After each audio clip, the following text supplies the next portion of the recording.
Vamos. Ran de hoy, pregunta. Pregunta de hoy. ¿El apagón de Bad Bunny es propaganda o demagogia? Esa es la pregunta que vamos a contestar hoy. Estoy hablando del video del apagón de Bad Bunny. Es que si no los han visto, pues está en YouTube. Es un video de la canción del apagón de su nuevo álbum. El video empieza, son como 3 minutos, que es como que video musical. ¿Qué es la canción? La canción, qué sé yo, papá. Y después tiene como 18, 20 minutos, algo así, de un mini documental por la periodista Bianca Grolo, ¿verdad? Donde toca distintos temas del país, de Puerto Rico, ¿verdad? Y la pregunta es si y esa es la parte que estás hablando, no estás hablando del video musical de la canción. Sí, porque la música como tal para mí es una expresión emocional que no puede... No sé, para mí obviamente cae... Si empiezas a decir si música es propaganda, pues toda la música es propaganda, porque el punto de la música no es llevar un argumento lógico, ¿verdad? Es decir, la emoción. O sea, que estoy hablando de la segunda parte. De la segunda parte del video. Pero es parte del video, está en su plataforma, y todo el mundo que participó ahí pues tiene alguna responsabilidad. Lo primero que quiero aclarar es que yo no asumo, y esto quiero que quede bien claro, yo no asumo mala intención de aquí de nadie, yo no dudo, no tengo por qué dudar, no lo conozco a las personas, he visto sus contenidos, con Bianca la he invitado aquí y nunca hemos podido coincidir, me encantaría que viniese al podcast. Yo no tengo por qué dudar mala intención de aquí de nadie. Es más, si las ideas y lo que se comunica, la forma que se comunica, suena más como propaganda y demagogia que un buen argumento. Eso todo. No le atribuyo mala intención a nadie que participó en el proyecto. Conozco gente que participó en el proyecto. Está bien hecho desde un punto de video y música, es divertido, entretenido. Nada de eso, pero es que quiero que quede claro porque ese no es mi intención y no asumo mala intención de ellos. Y lo hemos dicho en el podcast, como que parte del error yo creo que cometemos hoy en día es que cuando alguien hace algo que uno no está de acuerdo, asume mala intención. Yo no asumo mala intención en lo absoluto aquí. Eso es lo primero. Lo segundo que también diría, antes de entrar en como que el análisis de lleno, es... me parece que no es el mejor formato para analizar temas complejos. ¿Verdad? Como que tú pones este tipo de temas dentro de un contexto de un video musical, y lo hablamos en nuestro rant donde defendimos a Bad Bunny, que decíamos que no era inmoral, que era el rol de la música. La música parece ser que es como una pastilla que uno se toma, una pastilla de embuste, que uno se toma para accesar ciertas emociones, convertirte emocional. Y me parece que poner temas complejos de economía o de temas sociales, donde requiere un análisis un poco más lógico, lo ideal no es ponerlo en un contexto que te trepa tus emociones. Y eso es lo que hace el video de música y la canción de Bad Bunny. Te pone emocional, te pone como patriótico. Te precondiciona para ver entonces el video. Es como una precondición. Y entonces eso no creo que produce los mejores razonamientos para tomar una decisión correcta. Y creo que eso es importante porque los buenos resultados son productos de buenas decisiones. No es la intención no es lo único. Hay muchas frases famosas que dicen que el camino hacia el infierno está lleno de buenas intenciones. Al final, lo que va a hacer que mejores las condiciones de vida en algún lugar o logres lo que tú quieres lograr son buenas decisiones. Y tú tienes que ponerte en una posición en la que puedas tomar las mejores decisiones. Por eso cuando tú estás discutiendo con alguien, dicen, espérate, deja que se calmen las aguas para tener una buena conversación. Nadie dice lo opuesto, como que déjame alterarme para poder sentarme a hablar contigo. Tú no buscas ponerte emocional para... Sí, porque es como dos lados contrarios, racional y emocional. Sí. Si tú estás bien emocional, es difícil ser racional. Claro. Y yo creo que este tipo de conversación, este tipo de decisiones probablemente se beneficiarían más de más razón y lógica y menos emociones. No estoy diciendo que las emociones no son importantes, ojo. O sea, como que las emociones son, obviamente, una reacción como innata, una reacción espontánea ante una situación. Es como tu cuerpo diciéndote cómo tú te relacionas con esa realidad, ¿verdad? Tú ves a alguien que está sufriendo y te entra o empatía o pena o la emoción que te surja, o compasión, la emoción que te surja. esa emoción es importante. Pero es importante extraerle la información, no convertirte emocional. Yo creo que son dos cosas distintas. Sí, porque la emoción es como un input que tú vas a tomar en consideración. Y escúchalo. Si tienes que tomar probablemente una decisión racional para algo, es porque en algún punto tuviste una emoción sobre lo que estás tratando de cambiar. Es como un input. Es información que exacta, es información que te está llegando, donde tú sabes que quizás tienes que tomar acción. Claro. So que no estoy diciendo no traigamos la información de las emociones a la conversación. Estoy diciendo no tengamos la conversación en un contexto emocional. Es más lo que me refiero. Y yo creo que le hace daño a la conversación ese aspecto. Y por eso pues probablemente carga con cierto elemento de propaganda, porque me estás, como tú dijiste, precondicionando a algo. Me dijiste, altérate y escúchame. Pero no quiere decir que voy a llegar a la conclusión correcta, quiere decir que llegue a la conclusión que en este estado alterado es la única que puedo llegar. Creo que eso es lo primero que diría. Entonces, el video toca tres temas principales. Hay dos que lo toca de forma más corta y uno que es como que el core del video. Los tres temas son el tema del contrato de Luma, que para los que no son de Puerto Rico quizás, pues es una compañía que hace servicios de energía eléctrica, de la transmisión de la energía eléctrica, la distribución, los cables que llegan a las casas. Se privatizó, es un contrato que el gobierno de Puerto Rico le dio a una empresa privada para que administrara la red de energía eléctrica. Que eso es un tema. Otro tema es la de los inversionistas, la famosa Ley 22, que ahora es parte de otra ley, pero se le sigue llamando Ley 22, que son un grupo son personas del extranjero que no vivían en Puerto Rico por un periodo de tiempo, que si se mudan a Puerto Rico tienen unos beneficios contributivos. Y eso ha tenido ciertos efectos, y entonces ese es el core de la pieza. Y el último cierran con el de las playas, que hay un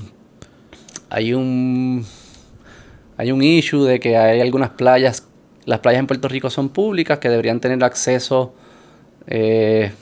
fácil, todas deberían tener acceso para todos los ciudadanos, y hay algunas playas que no lo tienen. Entonces se ha creado pues una crítica a eso y un movimiento social que trata de arreglar ese problema. Esos son los tres temas principales. El principal es el de los inversionistas. Que voy a empezar con el de Luma, corto, y el de las playas corto, y entonces nos metemos de lleno en el de los inversionistas. El de Luma, hay algo ahí que se comete ciertos errores en el aspecto que hay como lo que se llaman falacias causales, que es como si evento A pasa antes que evento B, evento A causó evento B. Es como que se asume que porque algo precede otra cosa, lo que precedió causa lo otro, ¿verdad? Es como decir el sol salió porque el gallo cantó. Para tú demostrar que eso sea cierto, tú no puedes solamente listar los dos hechos. El gallo canta y luego sale el sol. Tienes que demostrar que el sol salió porque el gallo cantó, y esa causalidad tienes que demostrarla. Yo siento que en el video no se demuestra la causalidad. Se dice, una vez se le dio el contrato a Luma, los apagones continuaron y se tardaban más en repararlo y el costo de la luz aumentó, ¿verdad? Y es como que se le dio el contrato a Luma y luego pasaron estos eventos. Por ende, estos eventos sucedieron por darle el contrato a Luma. Para mí eso es una falacia causal. Tú tienes que demostrar, ¿verdad?, el link, la atadura que tiene ese primer evento, el contrato a Luma, a los otros eventos. Y eso en el video no se hace. No estoy diciendo que no es posible que sea. Estoy diciendo que con la información presentada en el video no puedes llegar a la conclusión de que Luma causó esas otras tres cosas. De hecho, ese mismo día salió una pieza de opinión del economista Sergio Marzuach del Centro de la Nueva Economía, diciendo que sí existen argumentos para hacer de que Luma ha sido igual o peor en alguno de las métricas de los servicios, y esa información está ahí para hacerse el argumento, pero en la pieza del apagón no se hace el argumento. O sea que no me estás dando suficiente información ahí para llegar a la conclusión que tú me dices que yo debo llegar. Y también el mismo economista Sergio Marxuach dice, pero el alza de los costos de la luz no se le debe atribuir ninguna de esas alzas, o de seguro no todas las alzas, a Luma. ¿Ves? Pero entonces en el video pues eso no queda explicado. Entonces es casi como que tú me estás diciendo que es una conclusión, la conclusión y es partes de la conclusión, y me das algunos hechos para que yo llegue a esa misma conclusión, pero no me demuestras cómo se atan, no me demuestras cómo llega a la conclusión. Y para mí eso, pues, la diferencia de un argumento lógico y de persuasión y propaganda es eso, ¿no? Es como te estoy dando información media regada o selectiva. Como que tú fill in the blanks, que tú hagas el brinco de este punto. Y yo te digo cuál es el brinco que hay que hacer, pero no te ayudo a entender la lógica. Ahí tú crees que sí, el issue ahí fue que se quedó información fuera. Se quedó información fuera. No está diciendo, o sea... Se insinúa, ¿verdad? Se insinúa. Que pueda ser cierto el argumento. Es que si tú quieres educar, pues... Claro, si es un documental, yo entiendo que el argumento se debe hacer, ¿verdad? Entonces, ese argumento no se hizo. Quizás es cierto, de nuevo. No estoy diciendo que no sea cierto. Estoy diciendo que en la pieza no se hace. Y también traigo que lo del alza del costo de la luz, algunas personas que también están analizando la situación dicen no es cierto. O sea que también hay un elemento que posiblemente la conclusión no sea cierta. Eso es lo de Luma. Lo de las playas, para sacarlo rápido, yo creo que las playas, y lo hemos mencionado en el podcast, es un tema que suena más de lo que debería sonar. Se piensa que es más importante de lo que yo pienso que es. Y la razón por la cual lo digo es, cuando alguien dice que algo es importante, ¿qué es lo que está diciendo? Está diciendo que si esto se hace mal es catastrófico, y si se hace bien es nirvana, ¿verdad? Algo importante es algo que tiene high stakes, ¿verdad? Que las consecuencias de hacerlo bien o mal son relevantes para la vida de las personas, ¿verdad? Una buena forma de saber si algo es importante, y podemos coger el ejemplo de las playas, es llevarlo a los extremos. Ya sea llevarlo a la peor situación o a la mejor situación y ver cómo cambia la vida, ¿verdad? Tú pudieses decir que en Puerto Rico el acceso a las playas, digamos que se mide de 0 al 10. 0 es cero acceso, nadie puede ir a una playa. Y 10 es el acceso perfecto. Es como ahí 15 caminos para llegar a todas las playas, ¿verdad? Puerto Rico probablemente tú puedes decir que estamos 6 de 10, 7 de 10, 8 de 10. Varía por área, varía por percepción de las personas, pero no es 0 de 10. Ni es 5 de 10. Yo creo que es más de promedio. Es 6, 7, 8 de 10, porque o sea, este tema no se... En los 90 nadie decía no puedo ir a la... Parece ser algo que no somos tan malos en esto. Es lo que yo estoy tratando de decir. O sea, que somos 6 de 10, 7 de 10.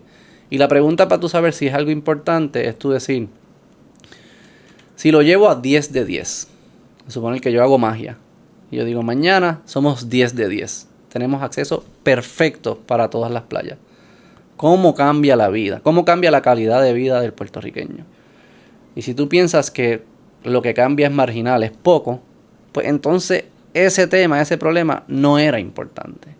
Porque si algo que se hace perfecto no cambia la vida de las personas de una forma contundente, pues no es un tema importante.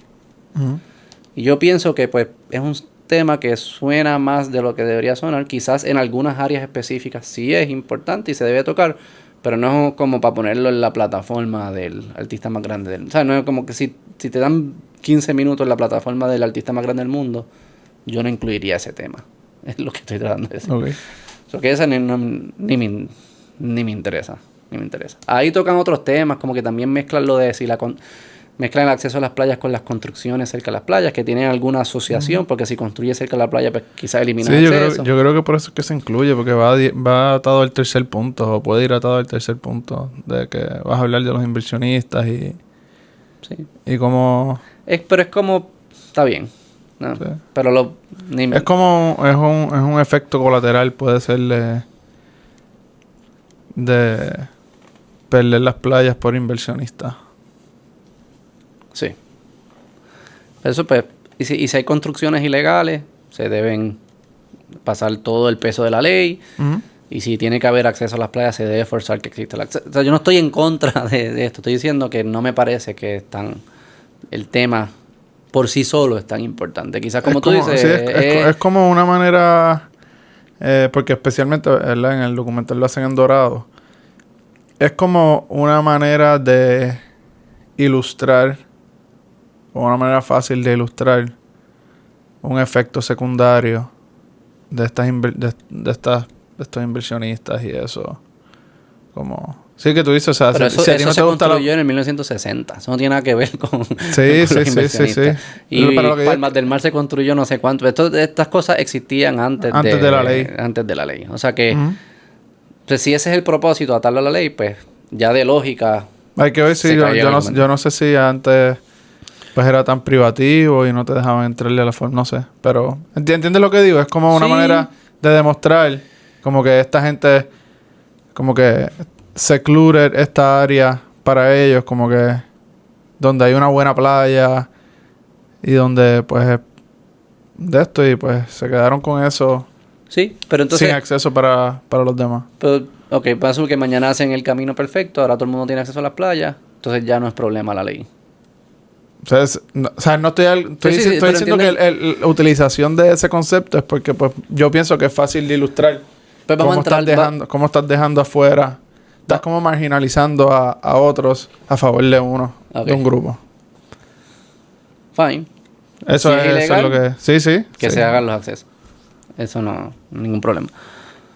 Vamos a entrar entonces al core del video, que creo que de los 18 minutos, algo así, creo que como 7, 9, algo así. Le dedican a esto. A los inversionistas.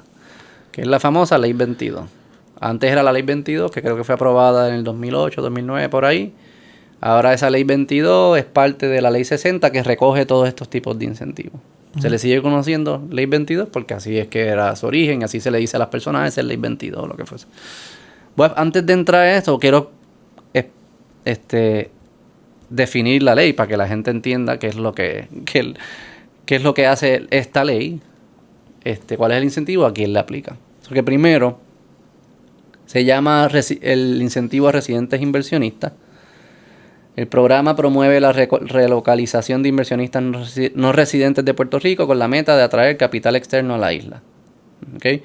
También el contexto cuando se aprueba, 2008, recuerden, se cae la economía del mundo, incluyendo la de Puerto Rico, todos los problemas de bienes raíces, se caen los valores de propiedad, los bancos se echaban, todo ese revolución que se aprueba en ese contexto donde había ausencia de capital. Incertidumbre, no había capital moviéndose en la isla.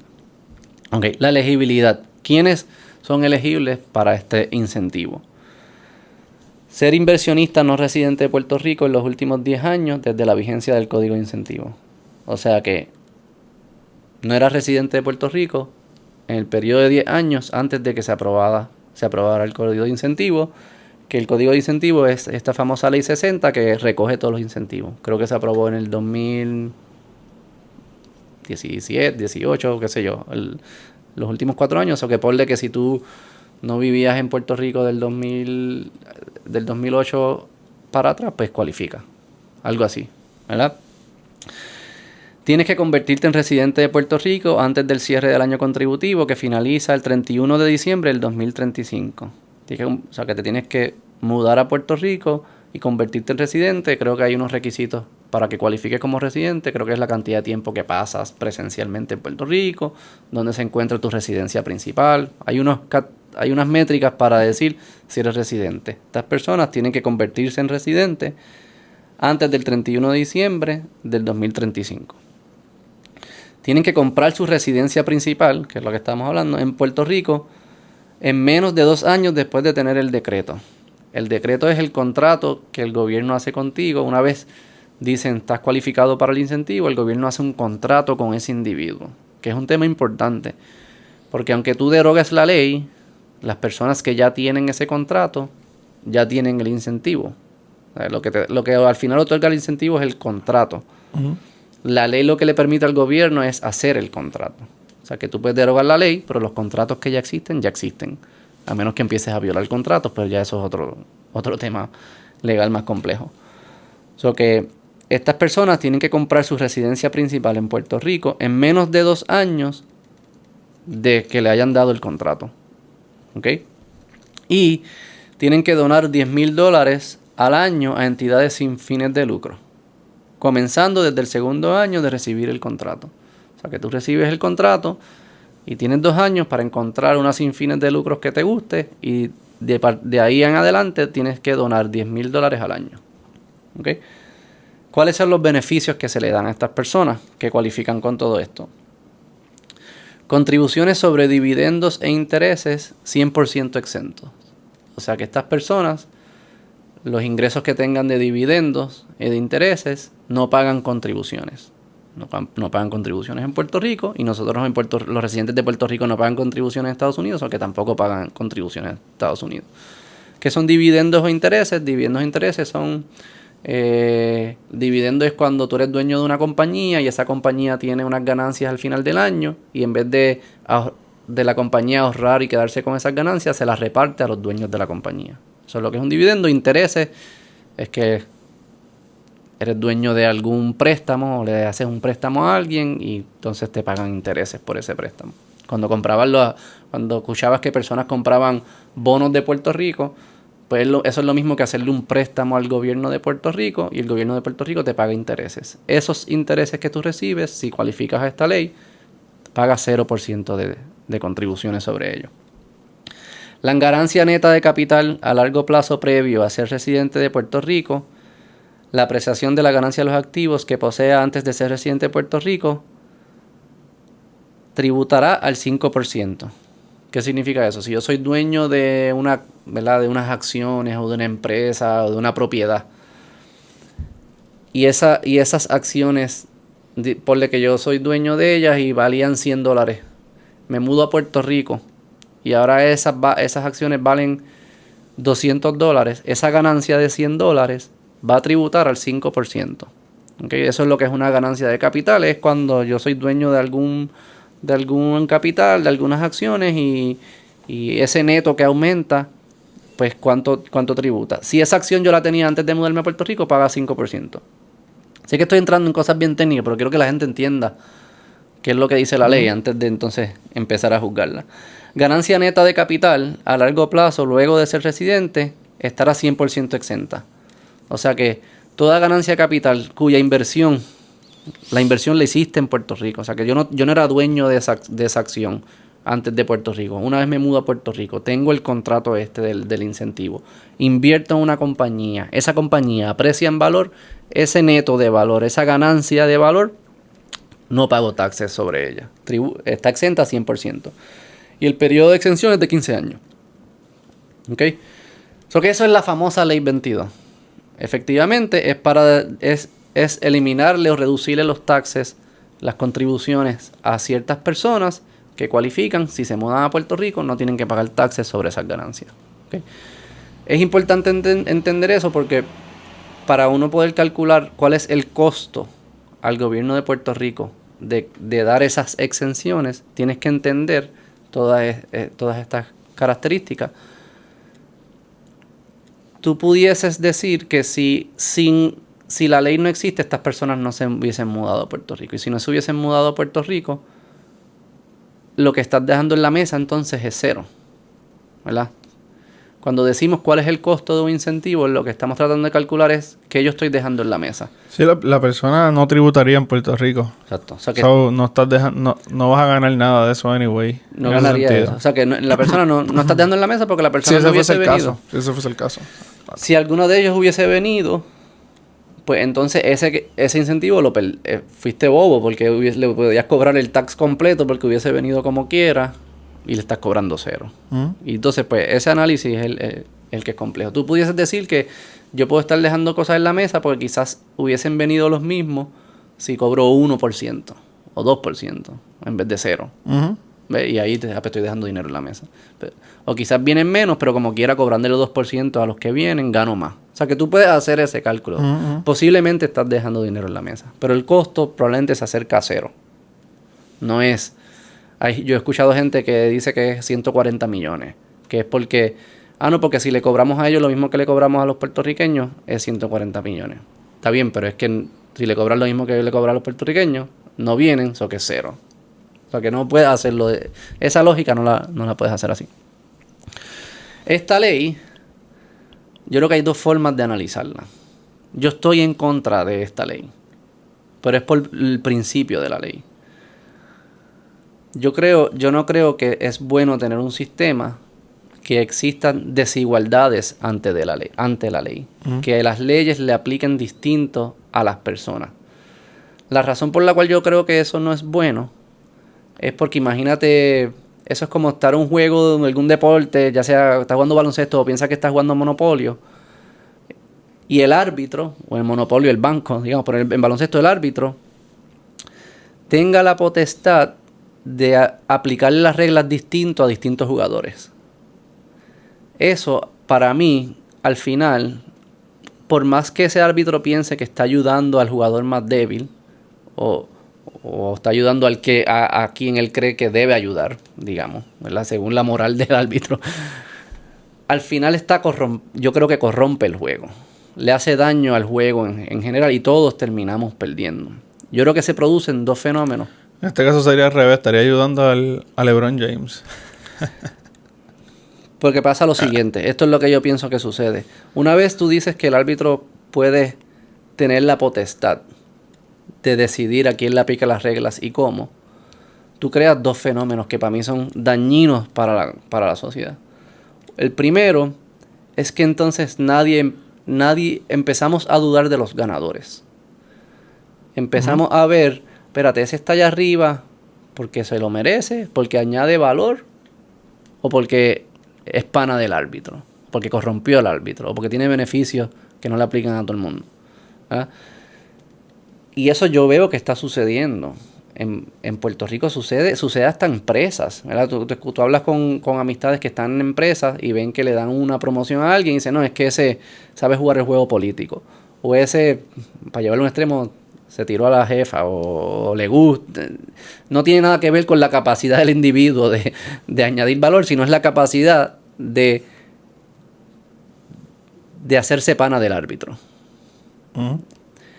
Una vez empezamos a dudar todo eso siempre, eso va a producir resentimiento naturalmente. Vamos a resentir a los que están subiendo porque sabemos o sospechamos, no sabemos porque en ocasiones no es el caso, pero sospechamos o existe la duda de que subieron por trampa. Sí, que no es justo. No es justo.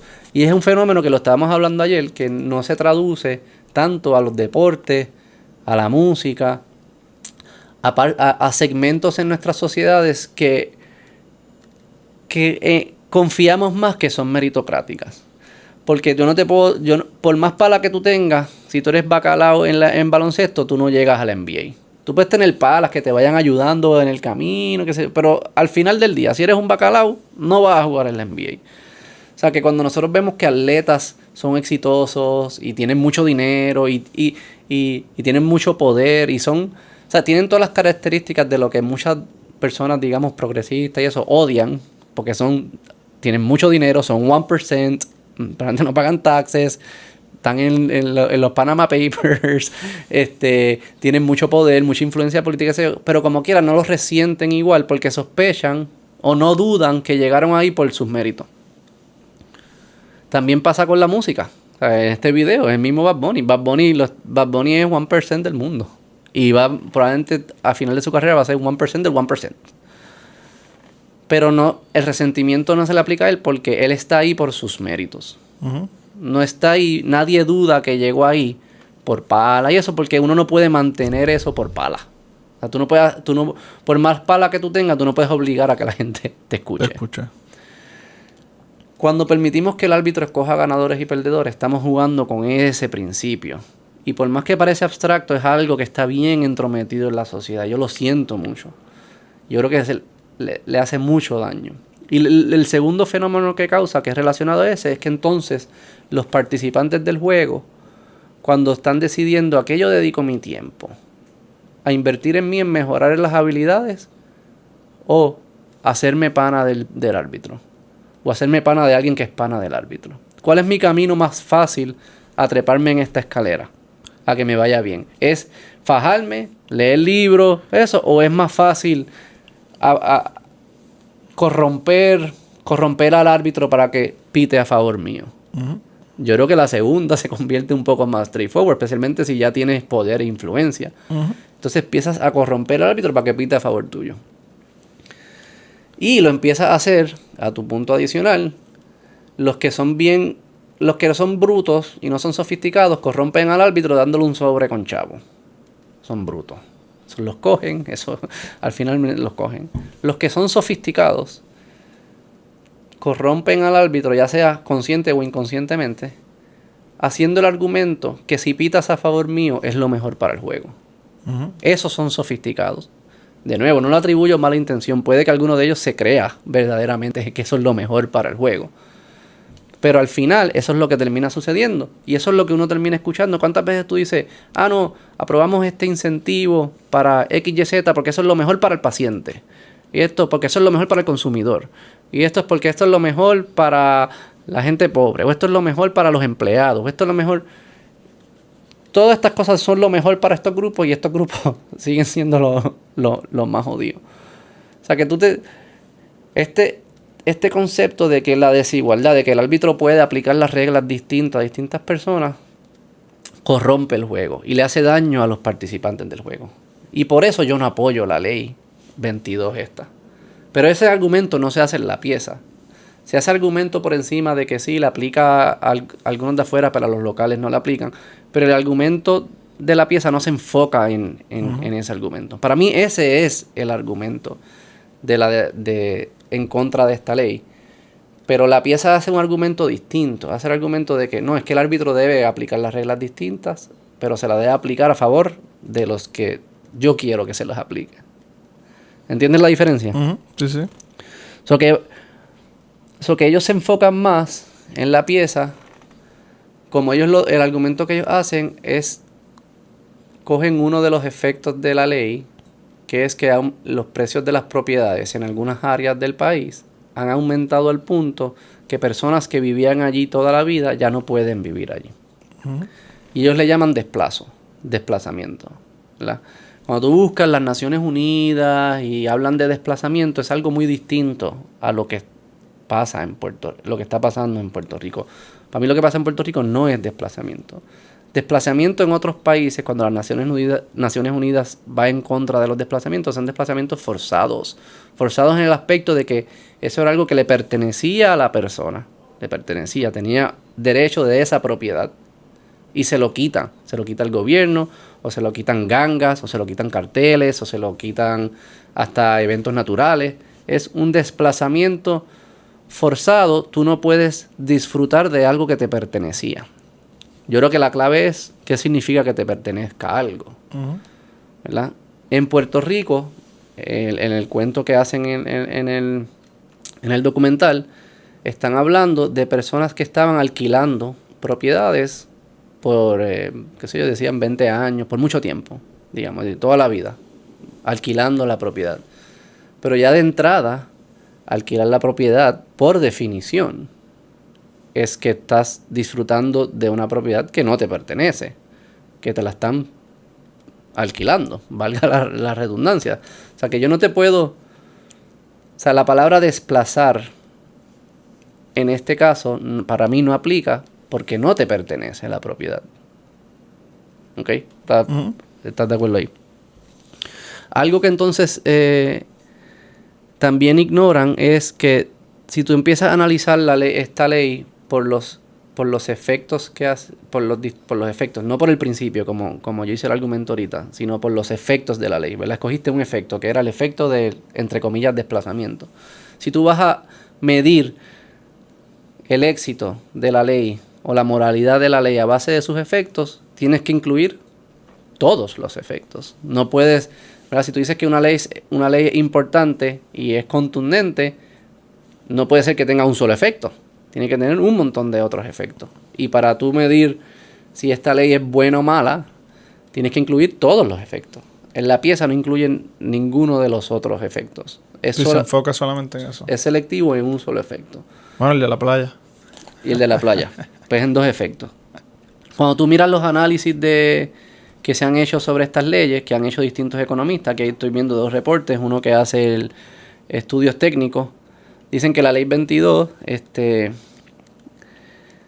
35% de los que se benefician de la ley 22 han establecido negocios en Puerto Rico, han hecho inversiones de 1.3 billones del 2015 al 2019, han creado empleos de 8.000 empleos del 2015 al 2019, tienen nóminas de 300 millones de dólares en Puerto Rico y han pagado taxes de 50 millones, esto era hasta el 2019, creo que ya los taxes porque ellos, acuérdense que los taxes que estaban exentos eran todos de ganancias de capital, pero si tienen ingresos, income, por salarios o lo que fuese, pues esos tributan y el IVU lo pagan, qué sé yo, y cuando lo estiman, han pagado taxes sobre, debe ser sobre 100 millones ya hasta la fecha de hoy.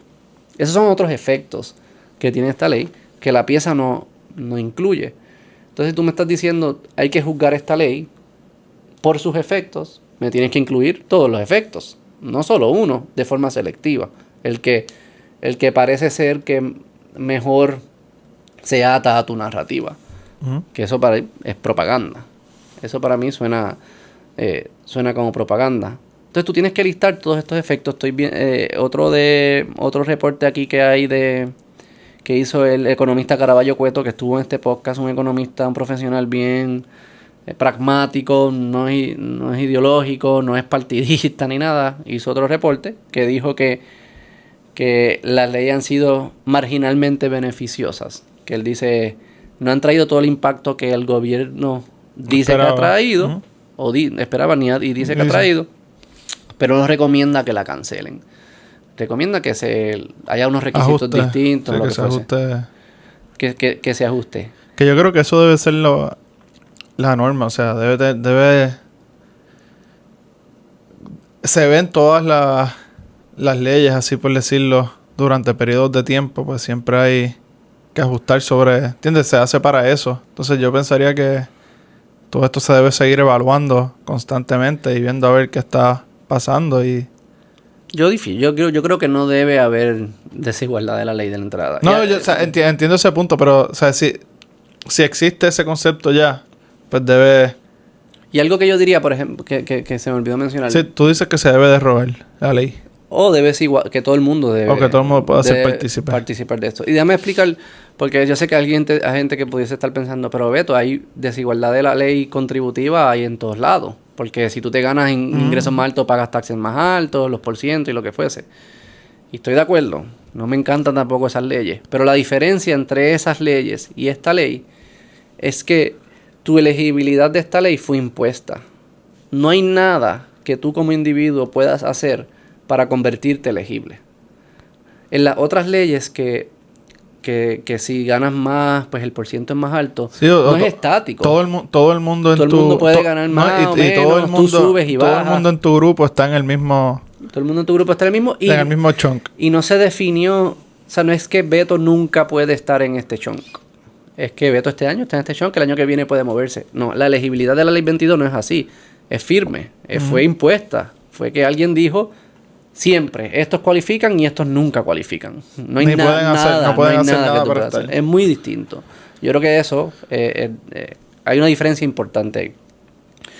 Lo que hace el economista Caraballo Cueto es interesante porque tú dices, ¿cómo tú evalúas si esta ley tiene impacto o no? Porque por un lado yo te digo que hicieron 1.2 billones de inversiones, crearon 8.000 empleos, todos estos números que a primera fascia o de primera vista parecen, wow, un impacto súper bueno. Bullet points ahí. Poderoso.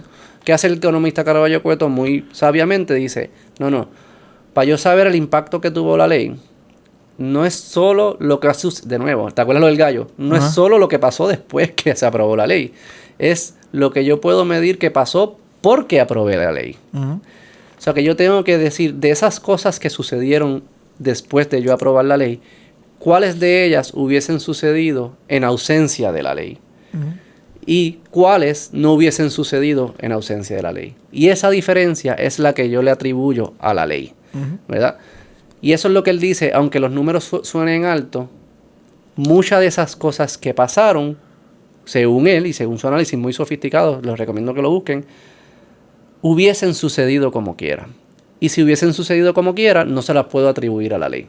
Pero eso es curioso, porque entonces, si el economista, este economista, que de nuevo es un economista pragmático, no es partidista, Dice, muchas de estas cosas que pasaron hubiesen pasado en ausencia de la ley, no puedo atribuirle lo positivo a la ley.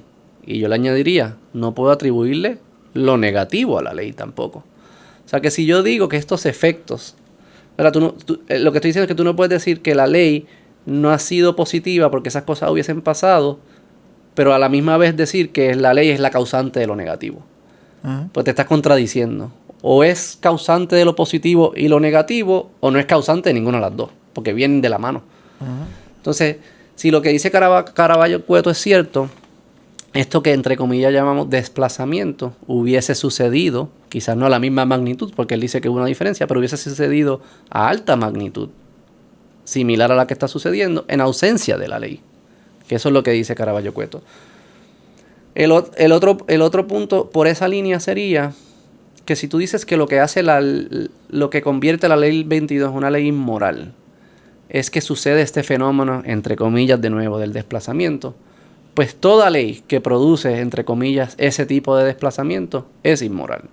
Porque ese tipo de cosas sucedía antes de la ley 22, sucede durante la ley 22 por personas que no son partícipes de la ley 22, y la derrogas mañana y seguirá sucediendo después de la ley 22. O sea que tú no puedes solamente aislar el fenómeno a esta ley y decir, esta es la única ley que es inmoral porque causa esto.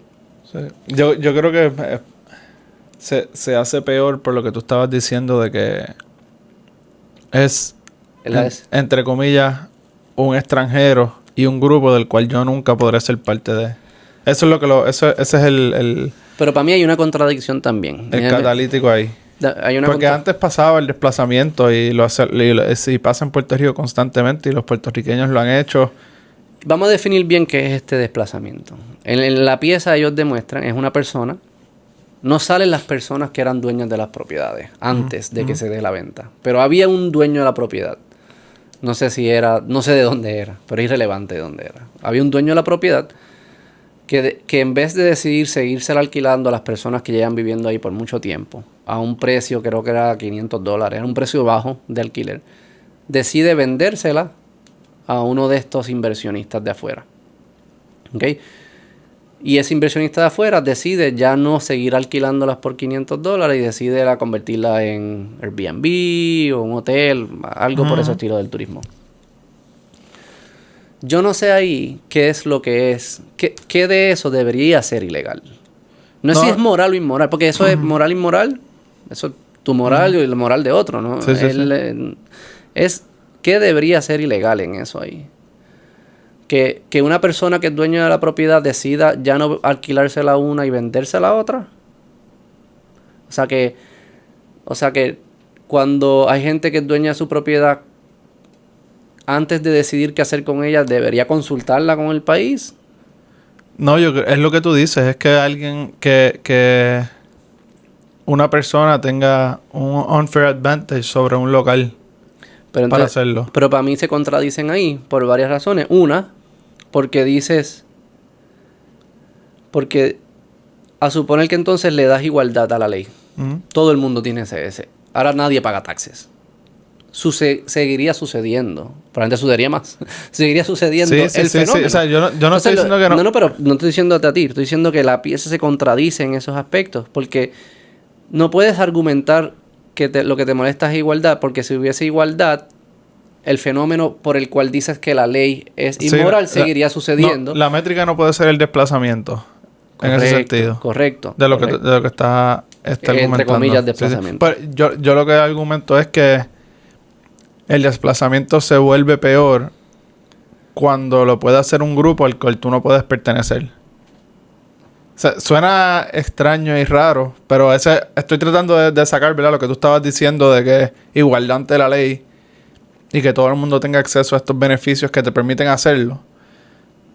Pues tengo que pensar que psicológicamente hay un efecto ahí que antes importaba menos porque no era una imposición colonial y todo esto lo que estaban diciendo, que es que seguimos como colonia, esta gente viene a hacer lo que les dé la gana en Puerto Rico. Yo estoy de acuerdo con eso y yo creo que eso das en el clavo. Y estamos separando, ¿verdad? Me estoy separando del documental como tal. Estoy pensando más en un macro de cómo pensamos como sociedad en ese sentido de que esta gente viene a imponerse o le damos carta blanca para que se imponga como quiera sin yo tener un fair chance en el juego. Y yo estoy de acuerdo. Y eso, por eso para mí el argumento es el de desigualdad ante la ley. Lo que entonces no me gusta que hace la pieza es que es casi como está usando a las personas, entre comillas, como desplazamiento, como tokens, como peones en un juego para hacer un argumento que en igualdad de ley seguiría sucediendo.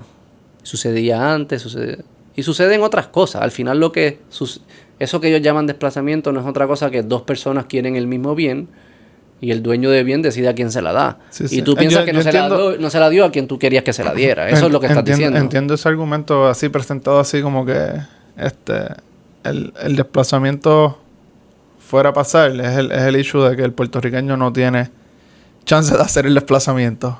O sea que entonces no te molesta el desplazado. O sea, no a mí. No, o sea, estamos hablando sobre esta lógica. Es la lógica. No te molesta el desplazado. Te molesta quien desplaza. Quien desplaza. Entonces no me hables del desplazado tanto. No me lo uses como un token. No me hagas sentirme... No es que no me haga sentir mal. Es un juego emocional ahí full. Y para mí eso... Es como de nuevo, estos colonizadores están sacando a esta gente.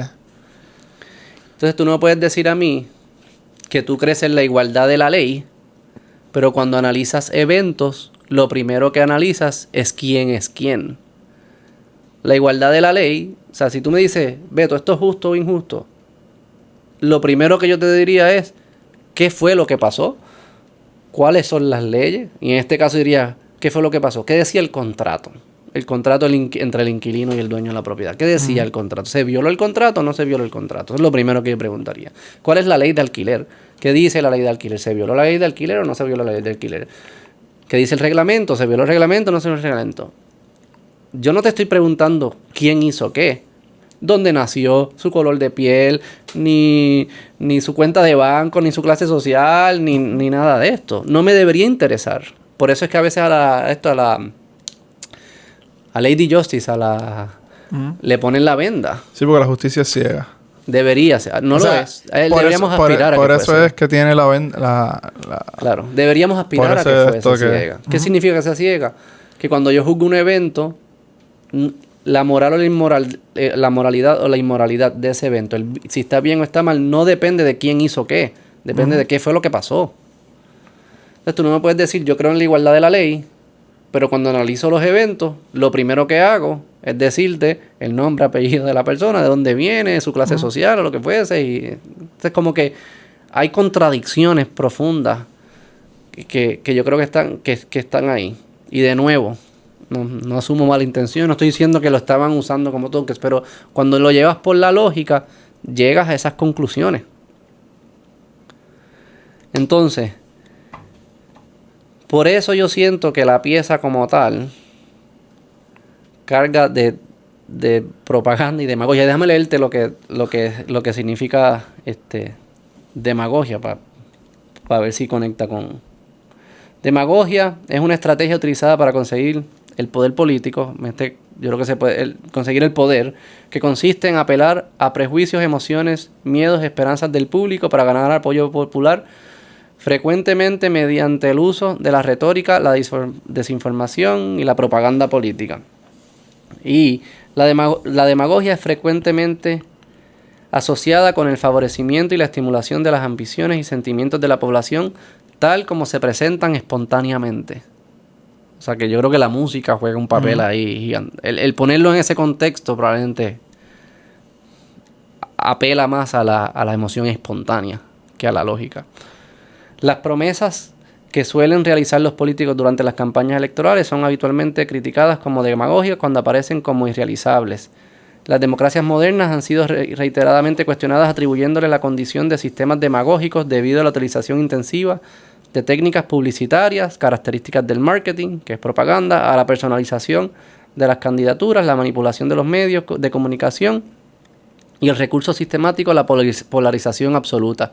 Bien, mal, desarrollo, atraso, honestidad, corrupción, ellos, nosotros, puertorriqueños, extranjeros. Es convertirlo en binario, la situación. Y yo creo que eso, desafortunadamente, es lo que hace la pieza. Y son las emociones que levantan. No sé si era la intención, de nuevo, no asumo mala intención, pero es lo que termina sucediendo. Yo creo que es un juego peligroso y es llegar a conclusiones que no están basadas en nuestra capacidad de extraernos de la emoción del momento y entenderlas de forma lógica. Yo creo que, volviéndolo a la desigualdad ante la ley, yo creo que se comete un grave error cuando creemos que lo mejor que podemos hacer es que el árbitro pite a nuestro favor. Yo creo que ese es el core para mí de lo que está mal en toda esta conversación. Lo que yo siento hoy en día es que hay distintas personas que no están en contra de que el árbitro pite a favor de alguien. Están en contra a favor de quien está pitando. Y quieren que pite a tu favor y no a favor del otro. Pero es un tirijala, ¿verdad? Porque entonces este grupo, el árbitro vente para acá, y el otro grupo vente para acá, y vente para acá, y es un tirijala.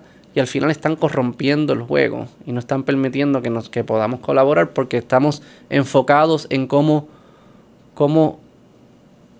acercarnos más al poder, al árbitro, para que pita a nuestro favor, en vez de enfocarnos en cómo añadir más valor, en cómo trabajar en nosotros. Porque hay un incentivo inmediato de que lo más fácil es conseguir el árbitro. Uh-huh. Yo creo que ese es el core que yo me llevo de esta conversación. Y siento que si tú quieres, de una forma pragmática también,